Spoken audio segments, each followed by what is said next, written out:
Hey guys, Panzer J back here on Operation Thunderball. We're up to turn 16, so that's 16.7 for Italy, January of 44.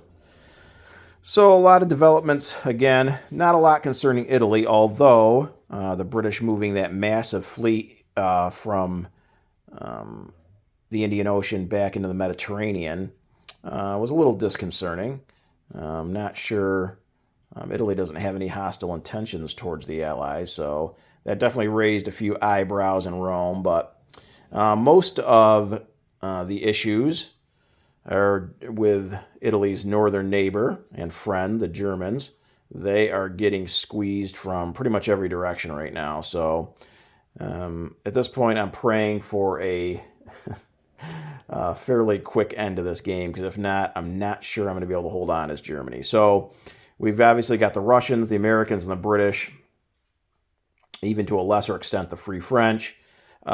Germany is dealing with 100% of Russian production and military force, probably about 75% of the British, and about 60% of the American forces. So that is just way too much production and units coming at Germany for them to be able to survive a whole lot longer. So if the game ends here in the next turn or two, I think we can hold on. We're doing our best. But in relation to Italy, Germany needs all the support they can get. So, and Japan really isn't in a position right now to lend that support. So Italy's going to have to do what they can to help out their northern neighbor there.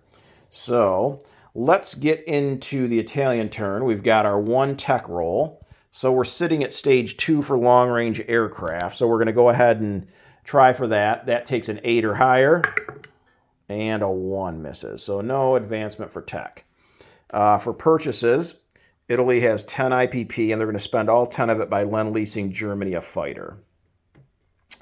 Combat, there is none. So on to non-combat. So with our Italian fleet here in C-Zone A35, we need to stay away.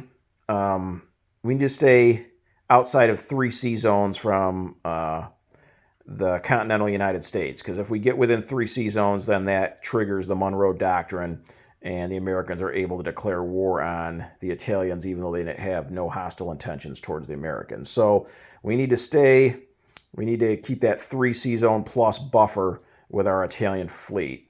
The British do not have anything similar to the Monroe Doctrine, so we should be good there. So with that in mind, we are going to take the entire fleet here in A35 and come up 1, 2 to C-Zone A21.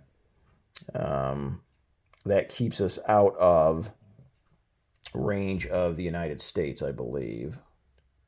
So 1, 2, 3, 1. Yeah, we should be good there. So A21, we're just continuing our voyage, maybe up to visit our German friends there to the north. So that entire fleet, now the slowest ships in there move 2 spaces. Some of them can move 3, but just to keep the entire fleet together, we're just going to move everything to A21.